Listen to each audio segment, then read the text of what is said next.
You're listening to the Average Canadian Time Podcast. To make this a nation where all of the people of this grand country, this great country, will find room to grow, room to find their own dreams, room to build their own lives. And welcome to the introduction to March for the Average Canadian Time Podcast. I'm excited now because holy, the amount of research that I have been doing to match the content output of the last Philosopher's Stone has been insane. I'm like 3/4 through one book. I've read half of another. I've got like 30 different research sources to support my arguments. Combination of sort of facts and analyses. Oh, it's just, it goes on. And then, of course, hypotheticals and suggestions and solutions. So the Philosopher's Stone this month, and we're jumping right into telling you guys what the month's about, is going to be about education reform. And I think that that's a poignant topic to cover, specifically in the point of time that we are, as we just shortly, not long ago, I should say, had the teachers' union strikes and all of that fun stuff, which was in regards to fighting for funding for education. And by all means, and all that kind of stuff, education you do need to have funding for. You need to have the resources to be able to teach. But there is more to teaching than just having the resources and funding.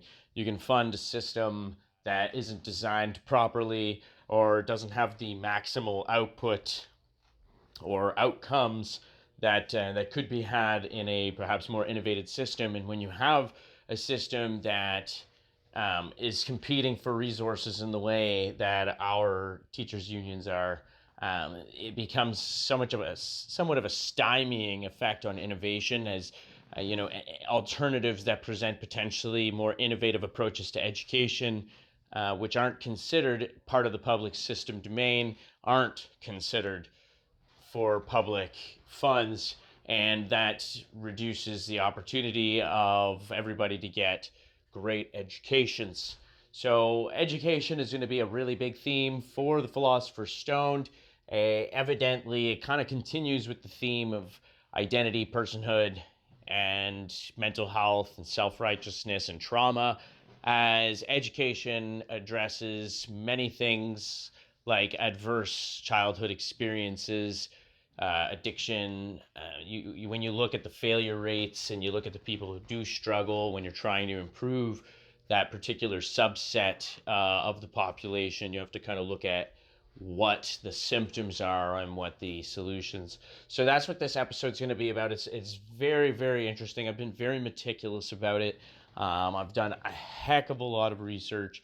I mean, I've subscribed to Scribd, so I could actually pull up all of the necessary research papers and read through the entireties of them and pull out the portions that address the specifics of what I'm talking about. And in all honesty, the presentation that I'm giving in this podcast episode strikes me more as almost a university sort of, I guess, like a thesis, like a master's thesis of a kind. I mean, it's not a master's thesis because it won't go to the depths of length and interviews and the types of depth I would go for something like a master's thesis. But 100% is something that would be the output of a university student. I mean, the amount of research that I've been doing, the amount of time I've been putting into this, I'm staying up till like 5 a.m. just reading books and reading. And as I'm reading the book, there's another sort of aha moment I'm having, and I'm going, oh, I need to investigate that aspect and incorporate it into the timeline. And I've got all my notes organized in sections and subtitles, and it's in order of chronology of the sort of contextual argument, and then to put together the narrative. And guys, it's just a lot of work. And I really hope that anybody I'm not doing it for no reason. I know I'm not doing it for no reason, because I do have somewhat of a limited scope and population of people who do listen. So, and one way or the other, someone's hearing it. But gosh, guys, I really just it's a lot of work, and I hope that somebody's hearing this one way or the other. Though that's for the Philosopher's Stone, which happens to be probably my favorite segment to make. It's it's interesting because I had an interesting sort of idea that I wanted to do for this a long time ago, and I still probably intend on doing it. And I think that it could be fun. It might be a segment down the road when I start getting a little bit more of the multimedia investment capabilities and what I can do. So that's, but what I wanted to sort of do is have panels of like 2 to 4 people and emulate the sort of pot smoking sessions in the 70s show where they have like the camera sort of in the middle and it's sort of smoky and they're pivoting between each person as they talk. And that would be a kind of fun little sort of thing to design and do. And I think I'm going to do that eventually, just once I get this kind of off the ground more. So that'll be pretty fun. So it's just something I've been thinking about doing for a long time, this the Philosopher's Stone segment, and it was something that I always was kind of like a creative, like, yeah, let's do that. And so getting it off the ground in the Average Canadian Type podcast as sort of a segment it's very nice. I actually quite enjoy that I'm able to do that.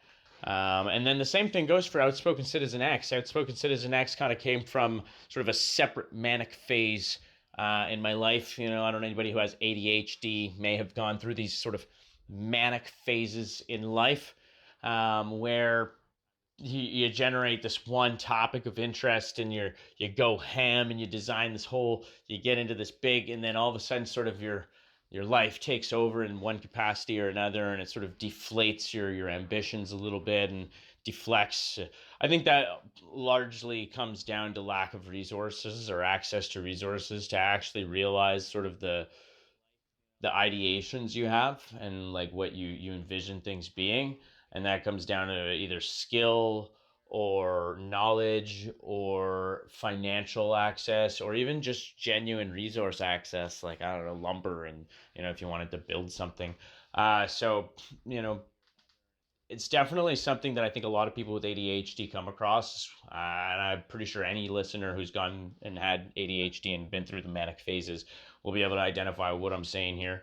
And that deflates you in the end when you reach sort of a dead end where you're not able to sort of reach the what you visualized for what you were getting into.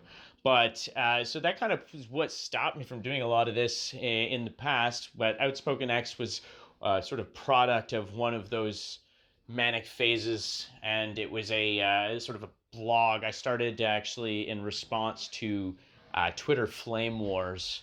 You get people who just like bash and are negative, and they come in without reading context and project ideas onto people, and this was surrounding the subjects of Jessica Yaniv back in the day. Whenever she was trying to take the whole getting herself waxed to the Human Rights Tribunal and lost.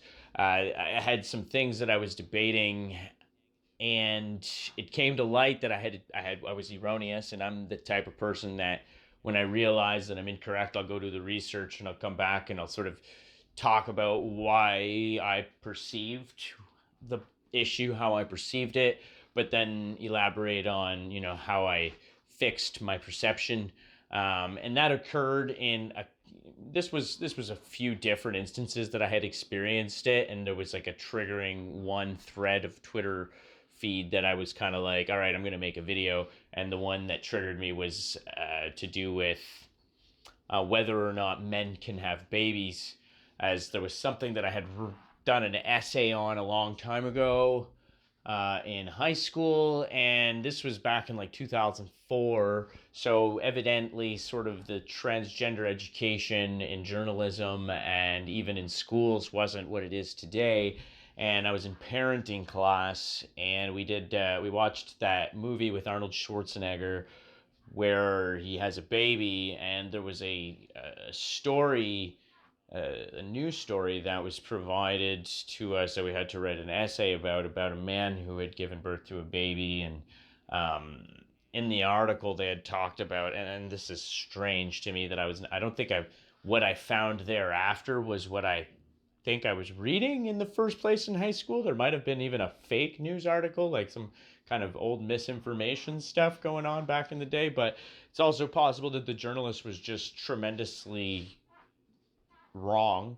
But in any case, it was a male, and they had found a specific cavity that they could insert an inseminated embryo or an embryo into, and then he was able to carry it to term, and they C-sectioned it out. And then from what I had discovered or found was that journalist must have been wrong, because I wasn't able to find that story anymore. But there was a story from around the same time frame of a transgender couple, and the woman who had turned man had a child. And so that's kind of where I had found that maybe the sort of underlying misconception happened for the journalist, because back then the education was off. Either way, that was elucidated, and suddenly I found, like, I admitted it, and there was like 2 or 3 people who were involved with the interaction that of me sort of coming to realization, and we had sort of a nice send off. It was a very camaraderie filled, like, oh, okay, you're just another person who just got enlightened a little bit. That's cool. But then the thread went on for days of people coming in, not knowing what had transpired in the finality of the thread, making very, very ad hominem sort of insulting attacks towards me and all this kinds of stuff. And I thought to myself, like, I'm a resilient person. Like, I can ignore that myself. I don't have a problem. But there are people out there who will be torn down by this sort of like act of aggression and might not even be able to conceptualize their emotional response to it in words, and get sad, frustrated, and confused, which is the exact formula for anger. And when you cause anger and it's a person who's not able to put their words together and their thoughts together, you get yourself unpredictable reactions and people saying and doing things out of what becomes hatred. And so you have to be very careful about the way you talk to people. So that inspired me to create Outspoken Citizen X, and I made a big episode on a channel on YouTube called Outspoken Citizen X, which is still up, and those discussions are still there, and you can actually listen to what I was talking about on that channel. But that was the original basis of Outspoken Citizen X in the first place. And so I reinvented it a little bit for the Average Canadian Tide podcast to be a little bit more topical focused to politics. And that's why there was the social cluster schmuck section of the show, which I eventually now have expanded to being just sort of a Average Canadian Tide podcast segment that happens throughout the different topicals dependent on the subject matter in the memes or whatever social interactions happening on social media are. But that was sort of where that idea came from, was that I wanted to kind of cover the everyday happenstances that happen on social media that, if I'm experiencing it, then there's probably many people experiencing very similar experiences.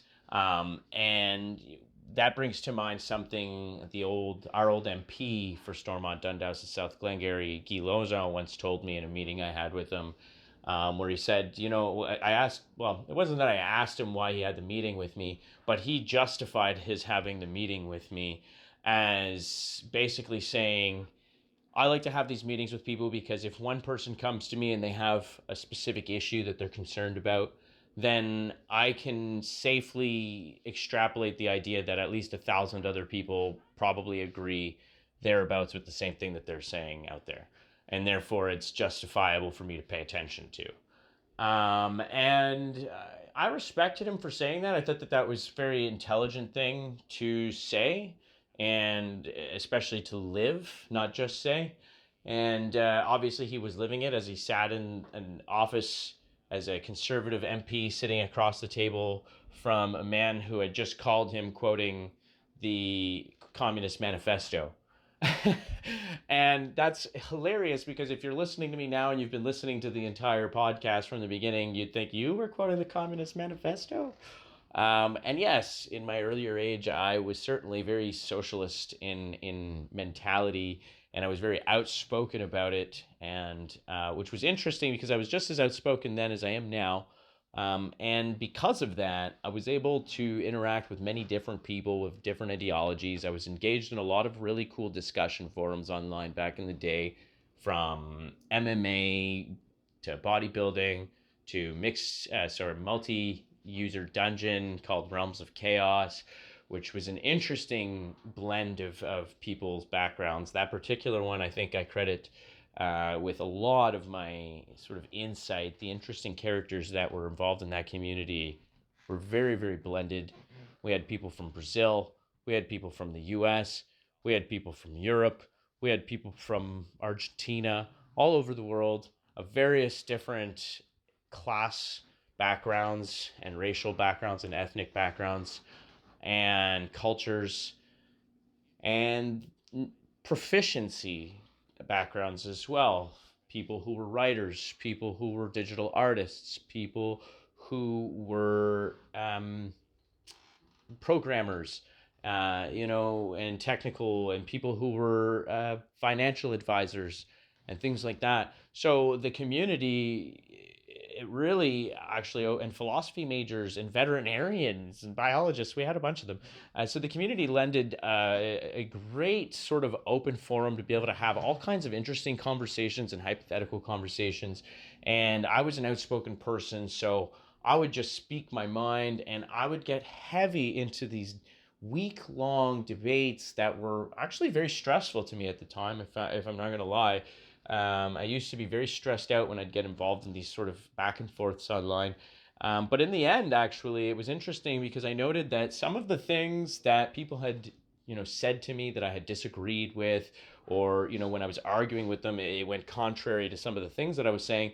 I would later be arguing with somebody else in a completely different context and suddenly be arguing something that was compatible with what I had previously been debating and saying, but in the context of how we were debating it, I now needed to fall back on some of the things that had been debated against me in the past. And it's suddenly sort of like the context of this new argument sort of gave me this aha moment of like, oh. And a lot of that came down to talking to people who had practical, realistic, on the ground experience in certain things. So when I'd be discussing it, they'd say, well, look, this is literally what I do for a living. I'm a graduate at blah, blah, blah. And we'd have this big, and I when it comes to having a conversation who's with somebody who's accredited, I'm not going to back off because of the accreditation. By all means, I'll respect their input more, and now I'll value the answers that I get out of them a little bit more. But by the same token, I'm not going to back off on my questioning. I still have the same apprehensions. I still have the same curiosities. And so I'm not just going to yield to authority despite perhaps a lack of understanding. So if there's any, I'm going to go. Now you're an authority. Now I can ask you questions. And even if these questions seem like precarious, like, do I really understand this? A lot of people start formulating a question on a subject and they're like, is this a crazy question? Like, do I sound stupid? Like, I don't care if I sound stupid. Really, I don't, because at the end of the day, it comes out and then the person kind of gets my thought process and they can correct it. And then if that happens, then bam, I've learned something. And one of the things that I've learned is that when you read and learn something new, you can completely change your entire understanding of things and you can become a whole new person just from education. Like, education literally can change a person's life from the moment they learned this new thing. So I credit my willingness to go and dig into the corners and allow myself to explore and look stupid, and do all that kinds of stuff. I credit that with the reason why I'm actually so confident in talking about what I have to say, because I've done this for so long that I've looked stupid, and I don't care if I look stupid, because anytime that I've looked stupid, I've learned something new, and that has been good for me. And in the end, that's the best thing possible. But the problem is, in the end, what I was getting to with the old self-righteousness thing is when you're the only one vulnerable. Actually, I don't know if I mentioned this in the last episode, but vulnerability is a big thing. Whenever you expose yourself as vulnerable and being wrong, people don't tend to reciprocate. And reciprocation is very important, because looking for the virtues in what people are saying will help us to understand better the subjects that we are exploring. So in any case, this was a huge diatribe to just tell you that the Outspoken Citizen X is it's rounding about, actually. Now that I think about it, it's a good segue, because the whole reason why I'm making this episode on the subject that I am is because of these conversations. So I follow a couple pages. One is like something, the Gulag something. It's a leftist page. It's all about like killing billionaires and landlords and revolution and stuff. They're very, very, very intensely left wing to an extreme degree. And the other one is I think it's left politics or something like that, or whatever the case. Anyways, I follow both of them, and they post these memes all the time, and I get in there in the nitty gritty and I debate with them. And one of them, I started to make this big comment about a proposed system that I have that addressed one of their concerns in one of their memes. And then I just realized, you know what? I'm going to turn this into my next episode. So that's what's coming. I've been having debates with this community for about 2 weeks now, maybe about a week and a half. And I've been telling them that this episode's coming. That's going to be on March 16th, by the way, everybody. By the way, also the Philosopher's Stone should be March 9th. Hopefully March 9th, maybe a little like a day or two late for each of them, depending. I've been a little bit delayed because February with the leap, that kind of threw everything off. I timed things so I have like little bits of break in between to give my brain a little bit of time.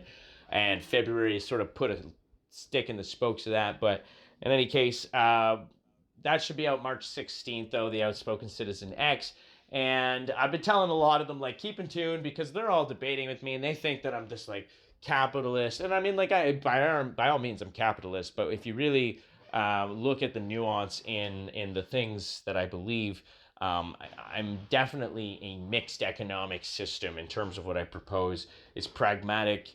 It looks at different aspects of what the current problems in society are and diagnoses unique ways of solving them. Now, they are definitely idealistic, and by that I mean it's not a pragmatic idea at this point, because our society isn't anywhere close to being or even resembling this sort of way of being, and it would be very, very sort of totalitarian to just be like, let's do this and overwrite everything so quickly. And I'm not for that kind of mentality. I'm for presenting ideas and thoughts that I think that could change things for the better, and then working incrementally in democratic and cooperative fashion with stakeholders, etc., to generate a mutually workable goal. And by being a part of the sort of people expressing their thoughts, I become an aspect of the stakeholder process where I can advocate for things that I believe, but I'm also not being an authoritarian where I'm ascribing my beliefs and basically trying to overwrite the input of others, which is what a lot of people who exist on sort of anarchy side of the spectrum are like. They think, oh, the government's bad, and I've prescribed that it's bad for everybody, and so, we're going to do this, and then everybody's going to be better off, and they'll love it, so it doesn't matter if they don't want us to do it, these kinds of things. It's just, I don't believe in that sort of process, but in any case, the system that I propose is definitely sort of an idealistic thought process. It's definitely based on sort of a lot, like I'd say about 15, 16 years of thought, and putting different ideas together, having conversations with people, hearing criticisms of my ideas, going back to the drawing board, reading, compromising, thinking about the problems and the debates between left and right, and what things would affect the other, and all kinds of different stuff. So it's going to be a very interesting episode, I honestly promise. And the cool thing is that I think that the education reform episode coming before it is almost super appropriate, because I think that the two would be very complementary in a lot of ways.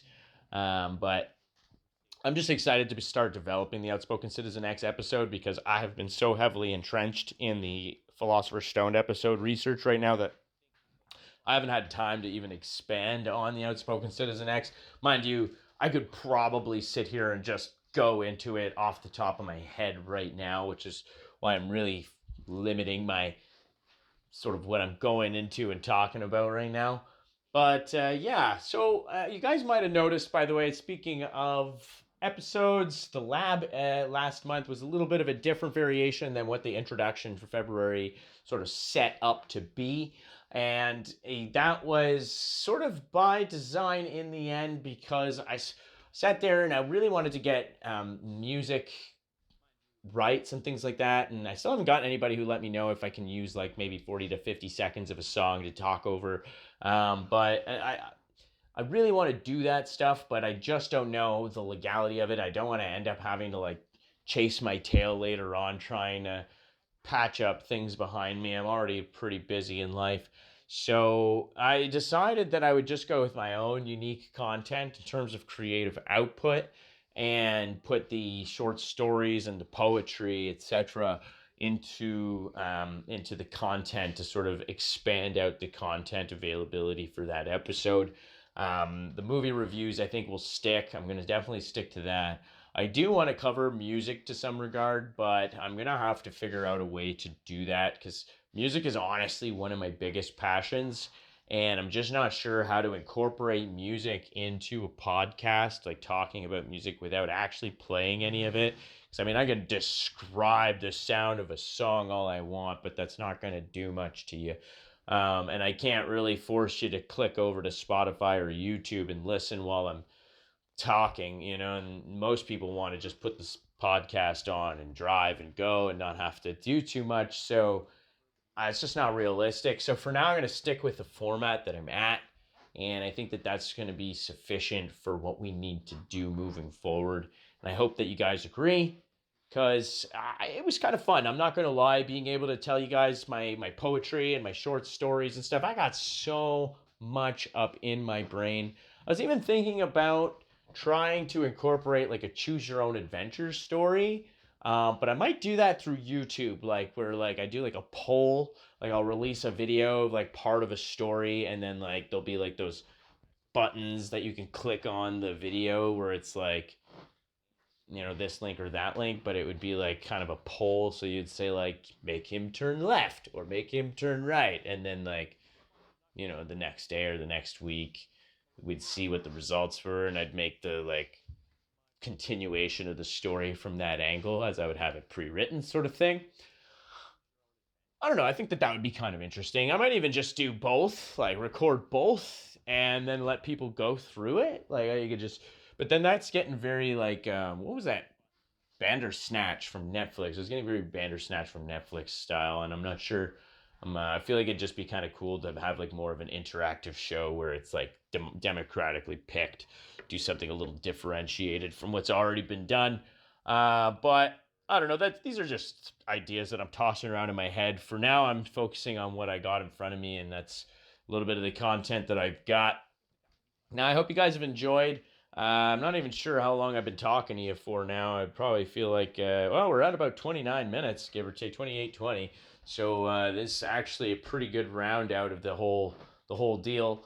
Now, apart from that, there really isn't too much that I can think to say, except that I really, really wanted to point out how helpful Mudwater has been in my making this podcast. I'm not going to lie. I really cannot stress this enough. Adding Mudwater to my daily routine has helped.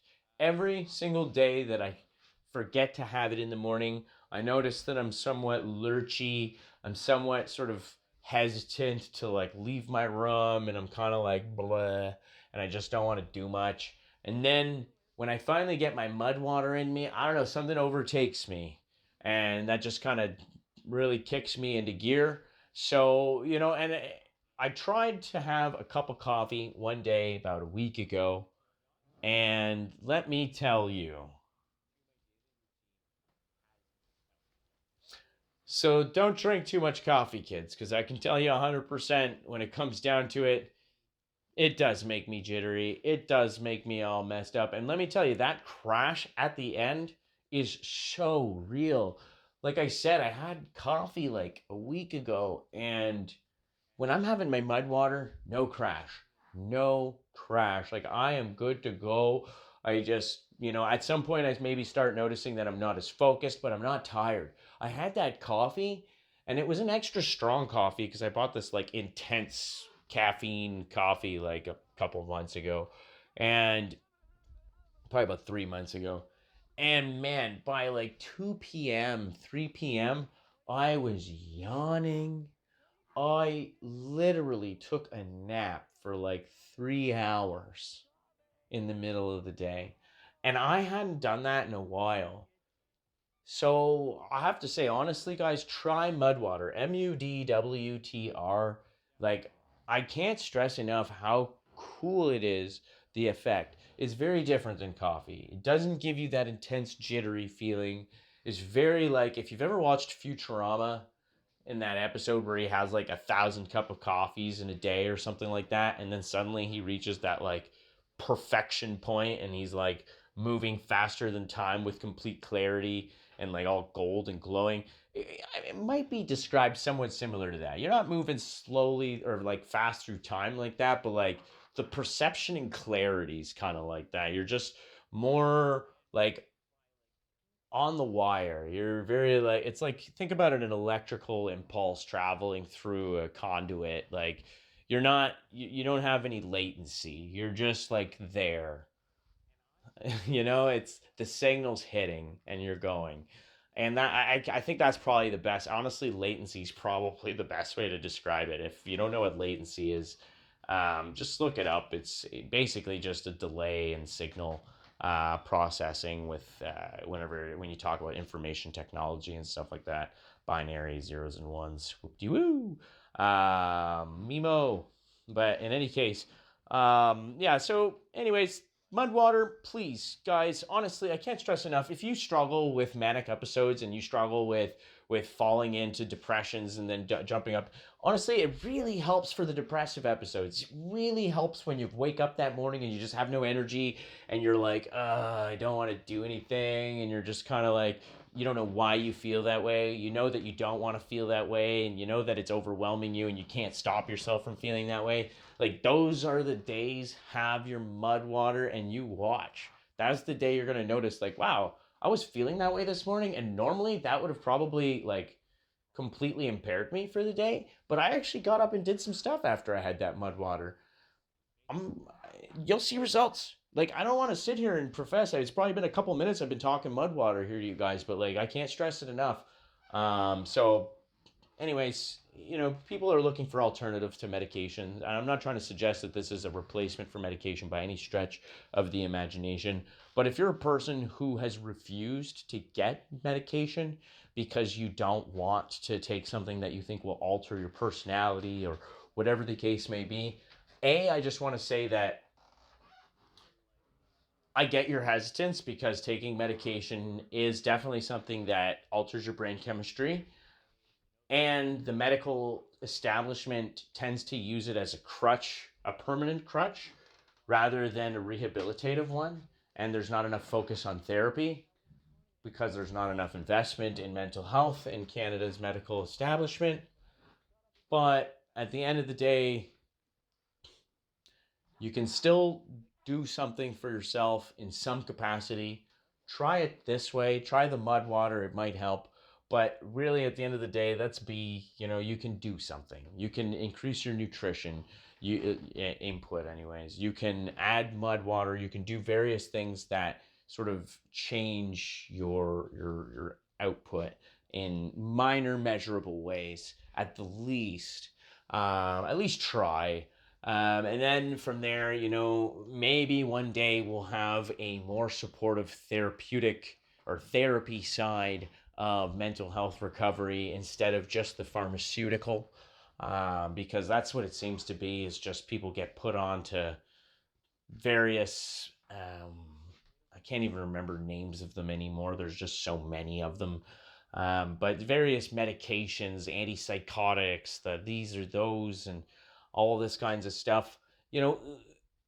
Those things should be given alongside therapy. So while the person is experiencing a sober mind, they can be being brought through the memories and the emotional feelings that went along with the memories and rationalize and cope with them. And if they're not doing that, then all they're doing is masking the pain and hoping it goes away when it never will. And that's the problem. And that's where a lot of people don't want to take medication, because it's being used as a mask, and people don't want to mask who they are. They want to address the problem in a real and tangible way. And that's not what medication does. So again, I do advocate for taking medication if you're prescribed it, especially if there are some very acute issues in your life that make it so that it's necessary. But I also advocate for aggressively seeking therapy. And I mean aggressively, like making phone calls to every phone number that has anything to do with mental health supports, and having in-depth conversations with people about your limitations and how you need it, and trying to seek out whatever access you can get access to. There are tons of programs at local community hospitals for victims of assault, sexual abuse, things like that are free, and you can get, I think up to 20 free sessions with a therapist. So that's at least a start. And then from there, you can look at getting more and getting sort of your practitioner that you're working with to direct you in other directions. So all I'm saying is Mudwater, fantastic, awesome, helps with mental health, helps with ADHD, helps with depression and manic issues, is not a silver bullet. Don't replace your medication with it, but do add it to your lifestyle, because man, this stuff really helps improve lifestyle enjoyment. Seek therapy, please, if you need it. I mean, honestly, I shouldn't even say if you need it. We all need therapy. Every single one of us have things that we need to talk to people about that could help us process our emotional resilience a little bit better. So in any case, all of that to say is I am excited for this March, and I hope you guys are excited too. This is probably my longest episode of introduction and outroduction I've done yet, and I don't want it to actually be this long, so I'm going to end it right now. But thanks for tuning in, everybody. I thought that what I just kind of went through was vital to say one way or the other. So thanks for tuning in. You guys have a good one. Hasta la vista, baby.